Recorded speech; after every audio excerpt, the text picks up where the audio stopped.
ನೇವಸ ಅಂತ ಹೇಳುವಂಥ ಪ್ರಾಬ್ಲಮ್ ಇತ್ತು. ನಿನ್ನ ಪ್ರಾಬ್ಲಮ್ ಕಡಿಮೆ ಆಯ್ತಾ? ನೇವಸ ಪ್ರಾಬ್ಲಮ್ ಈ ಕಡಿಮೆ ಯೋಗದಿಂದ.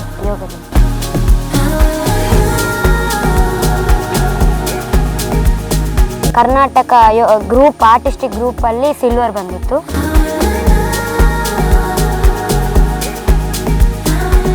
ನನಗೆ ಯೋಗದಲ್ಲೇ ಒಂದು ಸ್ವಲ್ಪ ಇದು ವರ್ಲ್ಡ್ ಯೋಗಾಸನ ಮತ್ತು ಏಷ್ಯನ್ ಯೋಗಾಸನಕ್ಕೆ ಹೋಗ್ಬೇಕು ಅಂತ ಒಂದು ನನ್ನ ಆಸೆ.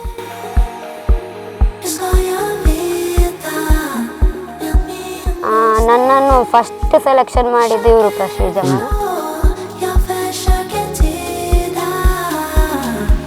ಸಾಧನೆ ಮಾಡಬೇಕು ಅಂತ ಏನು ಹೇಳಿ ಕಳಿಸಿದವನು ಅಲ್ಲ ಅವನನ್ನು. ಏನೋ ಒಂದು ಆರೋಗ್ಯ ಸಮಸ್ಯೆ ಇತ್ತು, ಆಟೋಮೆಟಿಕ್ ಆಗಿ ಅದರಲ್ಲಿ ಸೆಟ್ ಆಗಿಬಿಟ್ಟ ಅವನು. ನಾನೇ ಹೋಗ್ತೇನೆ ಯೋಗಕ್ಕೆ ಅಂತೇಳಿ ನಾವು ಒಟ್ಟೇ ಪುರವೇ ಅವನಿಗೆ ಕಳಿಸಲಿಲ್ಲ. ಸ್ಟೇಟ್ ಲೆವೆಲ್ ಒಬ್ಬ ಒಳ್ಳೆಯ ಕ್ರೀಡಾಪಟುವಾಗಿ ಯೋಗದಲ್ಲಿ ತುಂಬ ಅಡ್ವಾನ್ಸ್ ಲೆವೆಲಲ್ಲಿ ಅವನು ರೆಡಿ ಆಗಿದ್ದಾನೆ. ನನಗೆ ಫಸ್ಟಾಗಿ ನಾನು ಕಾಂಪಿಟೇಷನಿಗೆ ರೆಡಿ ಮಾಡಿರೋದು ಅಂದರೆ ಆತನನ್ನೇ.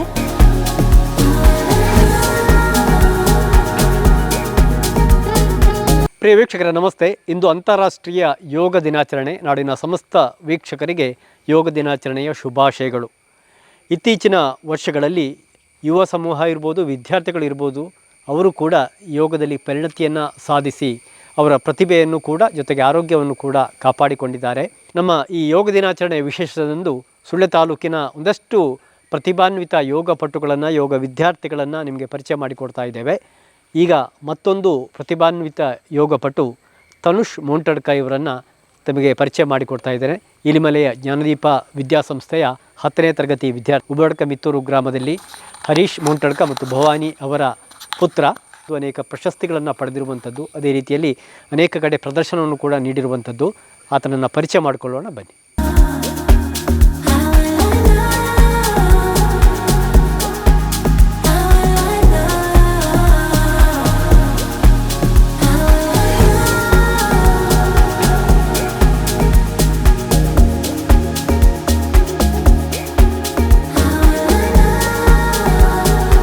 ಪ್ರಿಯ ವೀಕ್ಷಕರೇ, ಯೋಗ ದಿನಾಚರಣೆ ಈ ವಿಶೇಷ ದಿನದಂದು ನನ್ನ ಜೊತೆಗಿದ್ದಾರೆ ತನುಷ್ ಮೋಂಟಡ್ಕ ಇವರು. ತನುಷ್ ನಮಸ್ತೆ, ಯೋಗ ದಿನಾಚರಣೆ ಶುಭಾಶಯಗಳು. ನಾನೊಂದಷ್ಟು ಪರಿಚಯವನ್ನು ಮಾಡಿಕೊಟ್ಟೆ, ನೀನೇ ಒಂದಷ್ಟು ನಿನ್ನ ಮನೆ ಮತ್ತು ತಂದೆ ತಾಯಿ ಪರಿಚಯ ಮಾಡಿಕೊಡು. ನನ್ನ ಹೆಸರು ತನುಷ್ ಮೋಂಟಡ್ಕ. ನಾನು ಜ್ಞಾನದೀಪ ವಿದ್ಯಾಸಂಸ್ಥೆ ಇಲಿಮಲೆ ಇಲ್ಲಿ 10ನೇ ತರಗತಿಯಲ್ಲಿ ವ್ಯಾಸಂಗ ಮಾಡುತ್ತಿದ್ದೇನೆ. ನನ್ನ ಮನೆ ಉಬಡಕ ಮಿತ್ತೂರು. ನಾನು 5 ವರ್ಷಗಳಿಂದ ಯೋಗ ಮಾಡುತ್ತಿದ್ದೇನೆ. ಯಾವಾಗ ಆಸಕ್ತಿ ಬಂದದ್ದು ಹೇಗೆ?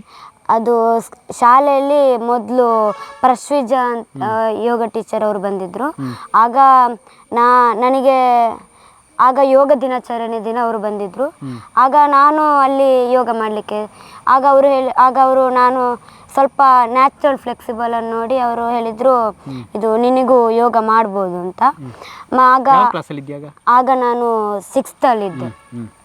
ಆಗ ಅದೇ ಟೈಮಿಗೆ ಇದು ತಾಲೂಕು ಮಟ್ಟದ ಡಿಪಾರ್ಟ್ಮೆಂಟ್ ಅವ್ರು ನಡೆಸುವಂಥದ್ದು ಯೋಗ ಸ್ಪರ್ಧೆ ಉಂಟು ಅಂತ ಅವ್ರು ಹೇಳಿದರು. ಹಾಗೆ ಅದಕ್ಕೆ ತಯಾರಿ ಮಾಡಿದೆ. ಹಾಗೆ ಅದು ವಿನೋಬ ನಗರದಲ್ಲಿತ್ತು. ಹಾಗೆ ಅದು ನನ್ನ ಫಸ್ಟ್ ಕಾಂಪಿಟೇಷನ್. ನನಗೆ ಒಟ್ಟಿಗೆ ಈ ನೇವಸ ಅಂತ ಹೇಳುವಂಥ ಪ್ರಾಬ್ಲಮ್ ಇತ್ತು. ಹಾಗೆ ಅವರು ಹೇಳಿದರು, ನೀನು ನಮ್ಮ ಯೋಗ ಕ್ಲಾಸಿಗೆ ಬಾ, ನಾನು ನಿಂಗೆ ಅದಕ್ಕೂ ಮೆಡಿಸಿನ್ ಅದಕ್ಕೂ ಯೋಗ ಹೇಳಿಕೊಡ್ತೇನೆ, ಒಟ್ಟಿಗೆ ನಿನಗೂ ಸಾಧನೆ ಮಾಡ್ಬೋದು ಅಂತ. ಹಾಗೆ ಯೋಗದಲ್ಲಿ ಆಸಕ್ತಿ. ಓಕೆ, ಬಹುಶಃ ಈ ಇಷ್ಟು ವರ್ಷಗಳಲ್ಲಿ ತುಂಬ ಕಡೆ ಸ್ಪರ್ಧೆಯಲ್ಲಿ ಕೂಡ ಪ್ರದರ್ಶನ ಕೂಡ ಭಾಗವಹಿಸಿದ್ದಿ. ನಿನ್ನ ಪ್ರಾಬ್ಲಮ್ ಕಡಿಮೆ ಆಯ್ತಾ? ನೇವಸ ಪ್ರಾಬ್ಲಮ್ ಯೋಗದಿಂದ? ಹಾಂ, ಈಗಲೇ ಪರಿಹಾರ ಕೂಡ ಆಯ್ತಲ್ಲ ಯೋಗದಿಂದ. ಓಕೆ, ಎಲ್ಲೆಲ್ಲಿ ಪ್ರದರ್ಶನ ಕೊಟ್ಟಿದ್ದಿ? ನನ್ನ ಫಸ್ಟ್ ಕಾಂಪಿಟೇಷನ್ ಅಂದರೆ ವಿನೋಬ ನಗರ, ಅಲ್ಲಿ ಅದು ಫಸ್ಟ್. ಅದರಲ್ಲಿ 3rd ಏನೋ ಬಂದಿದ್ದೆ. ನೆಕ್ಸ್ಟ್ ನಾನು ಮೇಲಂದರೆ ಇಲ್ಲಿ ಪಂಜಾಬಲ್ಲಿ ಇದು ಯೋಗಾಸನ ಭಾರತ್ ಅವ್ರು ನಡೆಸೋದು ಇದು ನ್ಯಾಷನಲಲ್ಲಿ ಕರ್ನಾಟಕನ ರೆಪ್ರೆಸೆಂಟ್ ಮಾಡಿದ್ದೆ. ಅದರಲ್ಲಿ ಕರ್ನಾಟಕ ಗ್ರೂಪ್ ಆರ್ಟಿಸ್ಟಿಕ್ ಗ್ರೂಪಲ್ಲಿ ಸಿಲ್ವರ್ ಬಂದಿತ್ತು. ಅದಾದ ಮೇಲೆ ನೆಕ್ಸ್ಟ್ 2nd ನ್ಯಾಷನಲ್ಸ್ ಇಲ್ಲಿ ಅಸ್ಸಾಮಲ್ಲಿ ಹೋಗಿದ್ದೆ, ಆಗಲಿಲ್ಲ. ಅದರಲ್ಲಿ 5th ಐ ಥಿಂಕ್ 5th ಬಂದಿತ್ತು. ನೆಕ್ಸ್ಟ್ ಈ ಸರ್ತಿ ಇಲ್ಲಿ ಮಹಾರಾಷ್ಟ್ರದಲ್ಲಿ ನಾಸಿಕ್ನ ಆಗಿರಬೇಕು, ಅಲ್ಲಿ ಇತ್ತು. ಅಲ್ಲಿಯೂ ಐತ್ 7th ಟಾಪ್ 10ನಲ್ಲಿ ಬಂದಿದ್ದೆ. ಮತ್ತು ಮೇಲಂದರೆ ನ್ಯಾಷನಲ್ಸ್. ಯಾವೆಲ್ಲ ಆಸನ ಮಾಡ್ತಿ? ಯಾವುದೆಲ್ಲ ಕಷ್ಟಕರದ್ದು ಎಲ್ಲ ಮಾಡ್ತೇನೆ. ಮತ್ತು ಇದು ಕಾಂಪಿಟೇಷನ್ ಬೇಸ್ಡ್ ಮತ್ತು ಆರೋಗ್ಯಕ್ಕೆ ಸಂಬಂಧಪಟ್ಟ ಅದೆಲ್ಲ ಮಾಡ್ತೇನೆ. ಎಲ್ಲವೂ ಮಾಡ್ತಾ ಇದೆಯಲ್ಲ. ಏನು ಇಷ್ಟು ವರ್ಷದಲ್ಲಿ ಯೋಗದಿಂದ ನೀನು ಪಡೆದುಕೊಂಡ ಅನುಭವಗಳೇನು? ಅನುಭವ, ಜನರೊಟ್ಟಿಗೆ ಹೇಗೆ ಮಾತಾಡ್ಬೋದು, ಮತ್ತು ಕೆಲವು ಪರಿಸರ ಮತ್ತು ಕೆಲವು ಪ್ರದೇಶಗಳನ್ನು ನೋಡ್ಬೋದು, ಮತ್ತು ಅಲ್ಲಿ ವಿಶೇಷತೆ ಬೇರೆ ಬೇರೆ ಕಡೆ ಹೋಗ್ಲಿಕ್ಕಾಗ್ತದೆ. ಮತ್ತು ಒಂದು ಯೋಗದ ಬಗ್ಗೆ ಒಂದು ಎಲ್ಲ ತಿಳ್ಕೊಳ್ಬೋದು, ಹಾಗೆ ಜನರ ಬಗ್ಗೆ. ನಿಜ ನಿಜ. ಎಲ್ಲಿ ಈಗ ಯೋಗ ಕ್ಲಾಸ್ ಇದೆಯಾ? ಯಾವಾಗಲೂ ಡೈಲಿ ಪ್ರಾಕ್ಟೀಸ್ ಇಲ್ಲಿ ಮಾಡ್ತಾ ಇದೆಯಾ? ಸುಳ್ಯದಲ್ಲಿ ವರ್ತಕರ ಭವನದಲ್ಲಿ ಯೋಗೇನ ಚಿತ್ತಸ್ಯ. ಯೋಗೇನ ಚಿತ್ತ ಅಲ್ಲಿ ಸಂತೋಷ್ ಮುಂಡಕಜೆ ಮತ್ತು ಪ್ರಶ್ವಿಜಾ ಮ್ಯಾಮ್ ಹೇಳಿಕೊಡ್ತಾರೆ. ಅವ್ರು ನಿಮ್ಮ ಸ್ಕೂಲಿಗೂ ಬರ್ತಾರಂತಲ್ಲ? ಮೊದಲು ಬರ್ತಿದ್ರು 6th ಅಲ್ಲಿ, ಮತ್ತೆ ನಡುವಲ್ಲಿ ಅವ್ರಿಗೇನೋ ಪ್ರಾಬ್ಲಮ್, ಮತ್ತೆ ಈಗ ಬರ್ತಾ ಇದ್ದಾರೆ. ಓಕೆ. ಅದ್ರ ಜೊತೆಗೆ ಬೇರೆ ಹವ್ಯಾಸಗಳೇನಿದೆ? ಬೇರೆ ಬೇರೆ ಆಗಿಲ್ಲ. ಸ್ಪೋರ್ಟ್ಸಲ್ಲಿ ಕಲ್ಚರಲ್ ಆಗಿ ಏನಿಲ್ಲ? ಕಲ್ಚರ್ ಇಷ್ಟು. ಓಕೆ. ಏನಾಗಬೇಕು, ಏನು ಗುರಿ ಏನಿದೆ ಮುಂದೆ? ಈಗ SLC ಅಲ್ಲ? ಹೌದು. ಮುಂದೆ ನನಗೆ ಯೋಗದಲ್ಲೇ ಒಂದು ಸ್ವಲ್ಪ ಇದು ವರ್ಲ್ಡ್ ಯೋಗಾಸನ ಮತ್ತು ಏಷ್ಯನ್ ಯೋಗಾಸನಕ್ಕೆ ಹೋಗಬೇಕು ಅಂತ ಒಂದು ಸಣ್ಣ ಆಸೆ. ಓಕೆ. ಮನೇಲಿ ಹೇಗೆ ಅಪ್ಪ ಅಮ್ಮನ ಪ್ರೋತ್ಸಾಹ ಉಂಟು. ಅವತ್ತು ಸ್ವಲ್ಪ ಆರೋಗ್ಯ ಸಮಸ್ಯೆ ಇರುವಾಗ ಸ್ವಲ್ಪ ಎಲ್ಲದಕ್ಕೂ ಹಿಂದೆ ಜರಿತಿದ್ರು, ಮತ್ತೆ ಈಗ ಸಪೋರ್ಟ್ ಮಾಡ್ತಾರೆ. ಓಕೆ. ಮಗ ಸಾಧನೆ ಮಾಡಿದ ಅಂತ ಹೇಳುವಾಗ ಅವರಿಗೂ ಕೂಡ ಖುಷಿ ಅಲ್ವಾ? ಸ್ಕೂಲಲ್ಲಿ ಇದು PT ಶ್ರೀಮನ್ ಮತ್ತು HM, PT Mataji, teachers, friends ಎಲ್ಲರೂ ಸಪೋರ್ಟ್ ಮಾಡ್ತಾರೆ. ಓಕೆ. ಗುರುಗಳ ಬಗ್ಗೆ ಹೇಳುವುದಾದರೆ? ನನ್ನನ್ನು ಫಸ್ಟ್ ಸೆಲೆಕ್ಷನ್ ಮಾಡಿದ್ದು ಇವರು ಪ್ರಶ್ವಿಜಾ ಮ್ಯಾಮ್.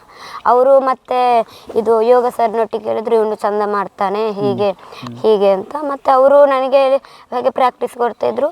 ಅವರು ಮಾತ್ರ ತುಂಬ ಸಪೋರ್ಟ್ ಮಾಡ್ತಾರೆ. ಓಕೆ. ಈಗ ಬಹುತೇಕ ಎಲ್ಲ ಆಸನಗಳನ್ನು ಕೂಡ ಮಾಡ್ತಾರೆ. ಯಾವ ಆಸನದಿಂದ ಆರಂಭಿಸಿದ್ದು? ಫಸ್ಟ್ ಆರಂಭಿಸಿದ್ದು ಭೂಮಾಸನ. ಅದನ್ನು ಫ್ಲೆಕ್ಸಿಬಲ್ ನೋಡಿ ಯೋಗ ಮ್ಯಾಮ್ ನನ್ನ ತಗೊಂಡು. ಈಗ ಯಾವೆಲ್ಲ ಆಸನ ಮಾಡ್ತೀವಿ? ನನಗೆ ಕಷ್ಟಕರ ಅಂದರೆ ಇದು ದ್ವಿಪದ ಕೋಕಿಲ, ಮತ್ತು ದುರ್ವಾಸಾಸನ, ನೆಕ್ಸ್ಟ್ ಮತ್ತು ಕಷ್ಟ, ಮತ್ತು ವಿಭಕ್ತ ವಿಪರೀತ ಶಲಭ, ತ್ರಿಪುರ, ವಾಮದೇವ ತ್ರಿಪುರ, ದಿಂಬ, ನೆಕ್ಸ್ಟ್ ಊರ್ಬ್ರ, ನೆಕ್ಸ್ಟ್ ಸೂಕ್ತ ಉತ್ತಾನಾಸನ, ನೆಕ್ಸ್ಟ್ ವಿಭಕ್ತ ವಿಪರೀತ ಶಲಭ. ಮನೇಲಿ ಎಷ್ಟು ಗಂಟೆಗೆ ಹೇಳ್ತೀವಿ ಬೆಳಿಗ್ಗೆ? ಮೊದಲು 5:30 ಅಂತ ಹೇಳ್ತಿದ್ದೆ. ಈಗ 10th ಅಲ್ಲ, ಹಾಗೆ ಒಂದು 5 ಗಂಟೆ ಸ್ವಲ್ಪ ಬರೀಲಿಕ್ಕಿದ್ರೆ 4:15 ಹೇಳ್ತೀನಿ. ಡೈಲಿ ಪ್ರಾಕ್ಟೀಸ್ ಕೂಡ ಮಾಡ್ತೇನೆ. ಓಕೆ. ಒಳ್ಳೆಯದಾಗಲಿ. ನಮಸ್ತೆ. ಪ್ರೇವೀಕ್ಷಕರೇ, ತನುಷ್ ಮುಂಟಡ್ಕ ಅವರ ಮಾತುಗಳನ್ನು ಕೇಳಿದ್ದೀರಿ. ಒಂದಷ್ಟು ಯೋಗಾಸನದ ಕುರಿತಂತೆ, ಜೊತೆಗೆ ಅದರ ಅನುಭವದ ಕುರಿತಂತೆ ನಿರರ್ಗಳವಾಗಿ ತನುಷ್ ಮಾತನಾಡಿದ್ದಾನೆ. ನಮ್ಮ ಜೊತೆ ಈಗ ಹರೀಶ್ ಮುಂಟಡ್ಕ ಮತ್ತು ಭವಾನಿ ಅವರಿದ್ದಾರೆ. ತನುಷ್ನ ಅಪ್ಪ ಮತ್ತು ಅಮ್ಮ ಇಬ್ಬರಿಗೂ ಕೂಡ ನಮಸ್ತೆ. ಹೇಗೆ ಅನ್ನಿಸ್ತಾ ಇದೆ ಮಗನ ಬಗ್ಗೆ? ಯೋಗಾಸನದಲ್ಲಿ ಅದ್ಭುತವಾದ ಸಾಧನೆಯನ್ನು ಮಾಡ್ತಾ ಇದ್ದಾನೆ. ನಾನು ಸಾಧನೆ ಮಾಡಬೇಕು ಅಂತೇನು ಹೇಳಿ ಕಳಿಸಿದವನಲ್ಲ ಅವನನ್ನು. ಏನೋ ಒಂದು ಆರೋಗ್ಯ ಸಮಸ್ಯೆ ಇತ್ತು, ಏನೋ ಆಟೋಮೆಟಿಕ್ ಆಗಿ ಅದರಲ್ಲಿ ಸೆಟ್ ಆಗಿಬಿಟ್ಟ ಅವನು. ಹಾಗೆ ಹೋಗ್ತಾ ಹೋಗ್ತಾ ಈಗ ರಾಷ್ಟ್ರ ಮಟ್ಟದವರೆಗೆ ಎತ್ತಿದ್ದೇನೆ. ಈಗ ಖುಷಿ ಇದೆ ಅಲ್ವಾ? ಖುಷಿ ಇದೆ. ಆರೋಗ್ಯದ ಸಮಸ್ಯೆಯೂ ಕಡಿಮೆ ಆಯಿತು, ಜೊತೆಗೆ ಯೋಗದಲ್ಲೂ ಕೂಡ ನಮ್ಮ ಪಾರಂಪರಿಕ ಪದ್ಧತಿಯಾಗಿರುವಂಥ ಯೋಗ ಹೆಸರು ಮಾಡಿದೆ. ತನುಷನ ಅಪ್ಪ ಅಮ್ಮ ಅಂತ ಹೇಳಿಕೊಳ್ಳಿ ನಿಮಗೂ ಕೂಡ ಹೆಮ್ಮೆ ಅಲ್ವಾ? ಅಮ್ಮ ಏನು ಹೇಳ್ತೀರಿ ಅವನ ಬಗ್ಗೆ? ಅಂದರೆ ಅವನೇ ನಾನೇ ಹೋಗ್ತೇನೆ ಯೋಗಕ್ಕೆ ಅಂತೇಳಿ ನಾವು ಒತ್ತೇಪುರಕ್ಕೆ ಅವನಿಗೆ ಕಳಿಸ್ಲಿಲ್ಲ. ಶಾಲೆಗೆ ಮೇಡಮ್ ಬಂದಿರು ಇದು ಕ್ಲಾಸು ಕೊಡಲಿಕ್ಕೆ. ಆವಾಗ ಹೇಳಿದ ಅಲ್ಲಿ ಸೆಟ್ ಮಾಡಿದ್ರು ಮಕ್ಕಳನ್ನೆಲ್ಲ. ಸೆಟ್ ಮಾಡುವಾಗ ಇವನು 2 ದಿವಸದಲ್ಲಿ ಅವನಿಗೆ ಹುಷಾರಿಲ್ಲದಾಗಿತ್ತು. ನಾವು ಆಸ್ಪತ್ರೆ ಅಡ್ಮಿಟ್ ಮಾಡಿದ್ವಿ. ಮೇಡಮ್ ಬರುವಾಗ ಇವನು ಇಲ್ಲ. ಅವರಿಗೆ ಏನು ತನುಷ್ ಬರಲಿಲ್ಲ. ಮತ್ತೆ ಹೀಗೆ 2ನೇ ವಾರ ಕ್ಲಾಸಿಗೆ ಹೋಗುವಾಗ ಹೀಗೆ ಅವನಿಗೆ ಹುಷಾರಿಲ್ಲ ಹೀಗೆ ಅಂತ. ಆಗ ಅವನನ್ನು ಮನೆಗೆ ಕರೆದು ಅವ್ರು ಹೇಳಿದರು, ನಿನಗೆ ಹೀಗೆ ಪ್ರಾಣಾಯಾಮ ಎಲ್ಲ ಹೇಳಿಕೊಡ್ತೇನೆ ನಾನು, ನೀನು ಬಾ. ಮತ್ತು ವಿನೋಬ ನಗರದಲ್ಲಿ ಇದಿತ್ತು, ಕಾಂಪಿಟೇಷನ್ ಇತ್ತು, ಅದಕ್ಕೂ ಪ್ರಾಕ್ಟೀಸ್ ಕೊಟ್ಟು ಅದರ ತೃತೀಯ ಸ್ಥಾನ ಬಂದಿದ್ದಾನೆ ಅವನು ಅದರಲ್ಲಿ. ಹಾಗೆ ನಮಗೆ ಖುಷಿ ಆಯಿತು. ಮತ್ತು ಪ್ರಾಣಾಯಾಮ ಹೇಳಿಕೊಟ್ರು, ಅದರಲ್ಲಿ ಖುಷಿ ಆಯಿತು ನಮಗೆ. ಆಗ ಒಂದು ನೆಮ್ಮದಿ ಬಂತು ಅವನು. ಈಗ ಆರೋಗ್ಯದಲ್ಲೆಲ್ಲ ತುಂಬ ತೊಂದರೆ ಇತ್ತು. ಆಕ್ಟಿವ್ ಆಗಿದ್ದಾನೆ. ಅದು ಯೋಗಕ್ಕೆ ಸೇರಿದ ನಂತರ ಅವನೇ ಆ್ಯಕ್ಟಿವ್ ಆದ. ಇಲ್ಲದ್ರೆ ಶಾಲೆಯಲ್ಲಿ ಕೂಡ ಆ್ಯಕ್ಟಿವ್ ಇರಲಿಲ್ಲ ಅವನು. ಅಂದರೆ ಇದು ತೊಂದರೆ ಇತ್ತಲ್ಲ ಅವನಿಗೆ, ಅಂದರೆ ಅಲರ್ಜಿ ಶೀತ ಅಂತ, ಕೋಲ್ಡ್ ಅಂದರೆ ಸ್ವಲ್ಪ ಕೋಲ್ಡ್ ಆದರೆ ಅವನಿಗೆ ಶೀತ ಆಗೋದು, ಅಷ್ಟೇ ಸಮಸ್ಯೆ, ಬೇರೆ ಏನಿಲ್ಲ. ಅದಕ್ಕೆ ನಾವು ಮೆಡಿಸಿನ್ ಮಾಡಿಕೊಂಡಿದ್ದೆವು. ಇದರ ಯೋಗದಲ್ಲಿ ಸ್ವಲ್ಪ ಅವನಿಗೆ ಆರೋಗ್ಯ ಸಮಸ್ಯೆ ನಿವಾರಣೆ ಆಯಿತು, ಸಾಧನೆಯನ್ನು ಕೂಡ ಬಂದಿದೆ ಅವನಿಗೆ. ಹಾಗೆ ಅದೇ ರೀತಿ ಅವರು ಸಂತೋಷ್ ಸರ್ ಮತ್ತು ಪ್ರಸಿದ್ಧ ಅವರು ತುಂಬ ಅವನ ಗುರುಗಳಂದರೆ ಅವರು ಇದು ಅವನಿಗೆ ಅಷ್ಟು ಒಂದು ಪ್ರಾಕ್ಟೀಸ್ ಕೊಟ್ಟು ಅವನನ್ನು ಮೇಲೆ ತರಲಿಕ್ಕೆ ಕಾರಣ ಅವರು. ಈಗ ಚಿಕ್ಕಪ್ಪ ಇದ್ದಾರೆ, ಅವರು ನಮಗೆ ಅಂದರೆ ನಾವು ಬೆಂಗಳೂರ್ದು ಅಷ್ಟೊಂದು ಅನುಭವ ಇಲ್ಲ. ನಾನು ಒಂದು ಸಲ ಕೂಡ ಹೋಗಲಿಲ್ಲ, ನಾನು ಇಲ್ಲಿ ಬಸ್ ಹತ್ತಿಸಿ ಬಿಡೋದು ರಾತ್ರಿಗೆ. ಚಿಕ್ಕಪ್ಪ ತುಂಬ ಹೆಲ್ಪ್ ಮಾಡ್ತಾರೆ, ತೊಂದರೆ ಇಲ್ಲ, ಇಲ್ಲಿ ಎಲ್ಲರೂ ಹೆಲ್ಪ್ ಮಾಡ್ತಾರೆ. ಆದರೆ ಸ್ವಲ್ಪ ದುಡ್ಡಿನ ಸಮಸ್ಯೆ ಇದ್ದ ಕಾರಣ ನಮಗೆ ಹೊರಗೆ ಇನ್ನು ಮುಂದೆ ಹೊರಗೆ ಹೇಗೆ ಅಂದರೆ ದುಡ್ಡಿನ ಎಲ್ಲಿ ಹೋದ್ರೀಗ ದುಡ್ಡು ಮುಖ್ಯ ಅಲ್ಲ, ಅದು ಸಮಸ್ಯೆ ಇರ್ತದೆ ನಮಗೆ. ಅಂದರೆ ನಾವು ಮನೆ ಕಟ್ತಾ ಇದ್ದೇವೆ, ಜಾಗ ತೆಗೆದು ಮನೆ ಕಟ್ಟೋದು, ಆದ ಕಾರಣ ಎಲ್ಲ ಸಮಸ್ಯೆ ಉಂಟು. ಮುಂದಕ್ಕೆ ಏನಾಗ್ತದೆ ಅದು ನೋಡೋದು ನಾವು. ಪ್ರಿಯ ವೀಕ್ಷಕರೇ, ಯೋಗಪಟು ತನುಷ್ ಅವರ ಮಾತುಗಳನ್ನು ಕೇಳಿದ್ದೀರಿ. ಅವರು ಉಲ್ಲೇಖಿಸ್ತಾ ಇದ್ರು ತಮ್ಮ ಗುರುಗಳ ಬಗ್ಗೆ. ಆ ಗುರುಗಳು ನಮ್ಮ ಜೊತೆಗಿದ್ದಾರೆ. ಪ್ರತಿಭಾವಂತ ವಿದ್ಯಾರ್ಥಿ ತನುಷ್, ಶಿಷ್ಯನ ಬಗ್ಗೆ ಏನು ಅನ್ನಿಸ್ತದೆ ಇಬ್ಬರಿಗೂ?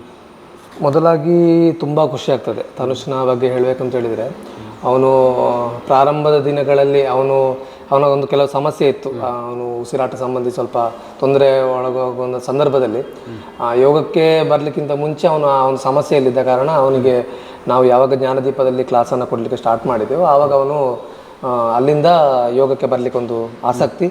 ಅವನು ಕೇಳಿಕೊಂಡ, ನಾನು ನಿಮ್ಮ ಕ್ಲಾಸಿಗೆ ಬರ್ತೇನೆ, ಅಲ್ಲಿಂದ ನನಗೆ ಕಾಂಪಿಟೇಷನ್ ಆಸನ ಜೊತೆಗೆ ನನಗೆ ಈ ಥರ ಸಮಸ್ಯೆ ಇದೆ, ಸೊ ಅದನ್ನು ಕೂಡ ನೀವು ಏನಾದರೂ ಮಾಡಿ ಕಡಿಮೆ ಮಾಡಿಕೊಳ್ಬೇಕು ಅಂತ ಅವನ ಮನೆಯವರು ಕೂಡ ತುಂಬ ನನ್ನ ಹತ್ರ ಒತ್ತಾಯ ಮಾಡಿದರು, ಹೇಗಾದರೂ ಮಾಡಿ ಅವನನ್ನು ಅದು ಸರಿ ಮಾಡಬೇಕು ಅಂತೇಳಿ. ಸೊ ನಾವು ಪ್ರಾಣಾಯಾಮದ ಮುಖಾಂತರ ಮತ್ತು ಅಭ್ಯಾಸ, ಯೋಗದಂತ ಹೇಳುವಾಗ ಕೇವಲ ಒಂದು ನಿರ್ದಿಷ್ಟವಾದಂತಹ ರೋಗಕ್ಕೆ ಅಂತ ಅಲ್ಲ, ಸೀಮಿತ ಅಲ್ಲ, ಅಂದರೆ ಎಲ್ಲ ನಾವು ಟೋಟಲಾಗಿ ಅವನಿಗೆ ಯೋಗದ ಪ್ರಕಾರಗಳನ್ನು ಹೇಳಿಕೊಟ್ಟ ನಂತರ ಅವನಿಗೆ ಅವನ ಆರೋಗ್ಯದಲ್ಲಿ ವ್ಯತ್ಯಾಸ ನಮಗೆ ಕಂಡು ಬಂತು. ಆರೋಗ್ಯದಲ್ಲಿ ತುಂಬ ಸುಧಾರಣೆ ಬಂತು. ಉಸಿರಾಟ ಸಂಬಂಧಿ ಕಾಯಿಲೆಗಳು ದೂರ ಆಯಿತು. ವಿಶೇಷವಾಗಿ ಅಚೀವ್ಮೆಂಟ್ ಮಾಡಲಿಕ್ಕೆ ಸ್ಟಾರ್ಟ್ ಮಾಡಿದ. ಅಚೀವ್ಮೆಂಟ್ ಮಾಡಿ ನ್ಯಾಷನಲಲ್ಲಿ ಮೇಡಮ್ ಹೇಳ್ತಾ ಇದ್ರಲ್ವ, ಆರ್ಟಿಸ್ಟಿಕ್ ವಿಭಾಗದಲ್ಲಿ ನ್ಯಾಷನಲ್ ಲೆವೆಲಲ್ಲಿ ಅವನು ಮಿಂಚಿದ್ದಾನೆ. ಸ್ಟೇಟ್ ಲೆವೆಲಲ್ಲಿ ಒಬ್ಬ ಒಳ್ಳೆಯ ಕ್ರೀಡಾಪಟುವಾಗಿ ಯೋಗದಲ್ಲಿ ತುಂಬ ಅಡ್ವಾನ್ಸ್ ಲೆವೆಲಲ್ಲಿ ಅವನು ರೆಡಿಯಾಗಿದ್ದಾನೆ. NYSF ಅಂತ ಹೇಳಿದರೆ ಅಷ್ಟು ಸುಲಭ ಇಲ್ಲ. ಆಸನ ಪ್ರದರ್ಶನ, ಅದರ ಫಿನಿಶಿಂಗ್ ಪೋಸ್ಚರ್ ಆಗಿರ್ಬೋದು, ಎಲ್ಲವೂ ಸಹ ಒಟ್ಟಿನಲ್ಲಿ ಅವನು ಮಾಡುವಂತಹ ಆಸನಗಳನ್ನು ನೋಡಿದರೆ ಅವನಿಗೆ ನೋಡೋರಿಗೆ ಆಶ್ಚರ್ಯ ಆಗ್ತದೆ. ಆ ರೀತಿ ಆಸನಗಳನ್ನು ಅವನು ಮಾಡ್ತಾನೆ. ಭಾಳ ಲೀಲಾಜಾಲವಾಗಿ ಹೇಳಿಕೊಟ್ಟ ಮೆಥಡನ್ನು ಕರೆಕ್ಟಾಗಿ ಯೂಸ್ ಮಾಡಿಕೊಂಡು ಅದನ್ನು ಫಾಲೋಅಪ್ ಮಾಡ್ಕೊಳ್ತಾ ಭಾಳ ಚೆನ್ನಾಗಿ ಮಾಡಿದ್ದಾನೆ. ಮೆಡಲನ್ನು ಕೂಡ ಪಡ್ಕೊಂಡಿದ್ದಾನೆ. ಭಾಳ ಖುಷಿ ಆಗ್ತದೆ. ಪ್ರಶುಜ, ನೀವೇನು ಹೇಳ್ತೀನಿ ಶಿಷ್ಯನ ಬಗ್ಗೆ? ಶಿಷ್ಯನ ಬಗ್ಗೆ ಅಂತೂ ತುಂಬ ಹೆಮ್ಮೆ ಇದೆ. ಯಾಕಂದರೆ ನನಗೆ ಫಸ್ಟಾಗಿ ನಾನು ಕಾಂಪಿಟೇಷನಿಗೆ ರೆಡಿ ಮಾಡಿರೋದು ಅಂದರೆ ಆತನನ್ನೇ. ಆತ ನನ್ನ ಮೊದಲ ಶಿಷ್ಯ. ಅಂದರೆ ಅದಕ್ಕಿಂತ ಮೊದಲು ನನಗೆ ಹಾರ್ದಿಕನವ್ರದ್ದೆಲ್ಲ ಪರಿಚಯ ಇದ್ದರೂ ಕೂಡ ಅವರು ಸಂತೋಷ್ ಸರ್ ಅಂಡರಲ್ಲಿ ಪಳಗಿದವರು. ಹಾಗಾಗಿ ಈತನನ್ನು ಪಳಗಿಸೋದು ಹೇಗೆ ಅಂದರೆ ಯೋಗಾಭ್ಯಾಸವನ್ನು ಹೇಗೆ ಮಾಡೋದು ಅಂತ ಸ್ವಲ್ಪ ಭಯ ಇತ್ತು, ಯಾಕಂದರೆ ಹೆಲ್ತ್ ಪ್ರಾಬ್ಲಮ್ ಇದ್ದದ್ರಿಂದ. ಆದರೆ ಡೇ ಬೈ ಡೇ ಯೋಗ ಮಾಡ್ತಾ ಮಾಡ್ತಾ ಅವನ ಹೆಲ್ತ್ ಸಮಸ್ಯೆಗಳು ಕಮ್ಮಿ ಆಗ್ತಾ ಬಂದದ್ರಿಂದ ನಾವು ಅವನಿಗೆ ಆಸನಗಳನ್ನು ಸರ್ ಹೇಳಿದಾಗಿ ಕಾಂಪಿಟೇಷನ್ ಲೆವೆಲ್ ಆಸನಗಳನ್ನು ಹೇಳ್ಕೊಡ್ಲಿಕ್ಕೆ ಸ್ಟಾರ್ಟ್ ಮಾಡಿದ್ವಿ.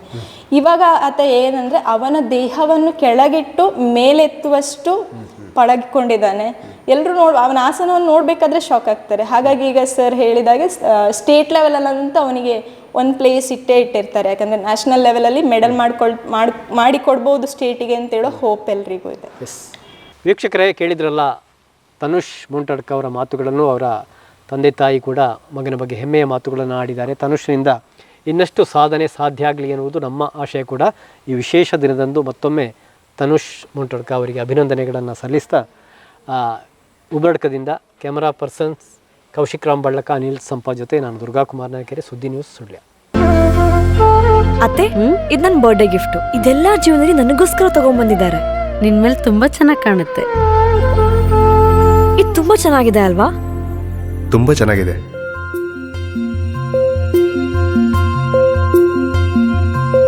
It will look really good on you. Amma? Huh? Mother is always son's first love.